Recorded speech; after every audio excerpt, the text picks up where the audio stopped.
how to sell on the Nova board is a pretty simple thing to do, and I will show you exactly how you guys can do it. So I will be sharing the link to the Nova board in the description below so you guys can check it out and how you guys can set up it with the Telegram. I have already made a video that will be on the top right corner in the dial, so you guys can watch that out in order to see how to fix this thing.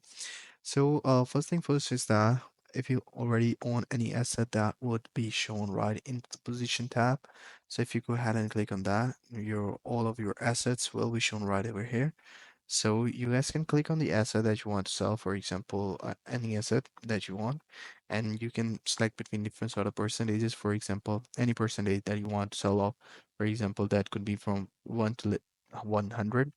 So you guys can select the asset from the position tab and then go to the sell option and just select that uh, asset again, and that way you will be able to sell it. So this is how you guys can do it. I hope you find this video helpful.